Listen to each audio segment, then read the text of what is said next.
में उपचुनाव के लिए बीजेपी ने लिस्ट जारी की है। दारा सिंह चौहान उत्तर प्रदेश के घोसी से चुनाव लड़ेंगे। सपा से इस्तीफा देकर बीजेपी में आए थे दारा सिंह चौहान। आपको बताएं, पार्वती दास उत्तराखंड के बागेश्वर से चुनाव लड़ेंगी और लिन जिनलाल केरल के पुथुपल्ली से चुनाव लड़ेंगे। तो ये बड़ी और अहम जानकारी दरअसल आपको बता रहे हैं, जिसमें जो है सूची जारी कर दी गई है बीजेपी की तरफ से। उपचुनाव के लिए दरअसल बीजेपी ने लिस्ट जारी की है। दारा सिंह चौहान उत्तर प्रदेश के घोसी से चुनाव लड़ेंगे। सपा से इस्तीफा देकर बीजेपी में शामिल हुए थे दारा सिंह चौहान और पार्वती दास उत्तराखंड के बागेश्वर से चुनाव लड़ेंगी और लिन जिनलाल केरल के पुथुपल्ली से चुनाव लड़ेंगे। तो दरअसल आपको बताएं कि अलग अलग राज्यों में विधानसभा की जो सीटें हैं दरअसल वो खाली हो गई थी।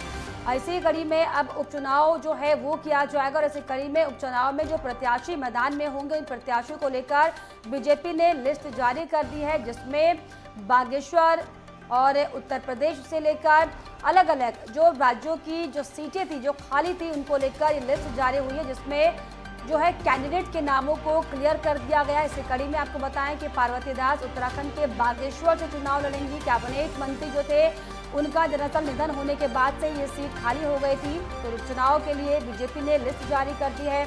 दारा सिंह चौहान उत्तर प्रदेश के घोसी से चुनाव लड़ेंगे। सपा से बीजेपी में आए थे, सपा से इस्तीफा देकर बीजेपी में शामिल हुए थे दारा सिंह चौहान। इसके अलावा पार्वती दास उत्तराखंड के बागेश्वर से चुनाव लड़ेंगी और लिन जिनलाल केरल के पुथुपल्ली से चुनाव लड़ेंगे।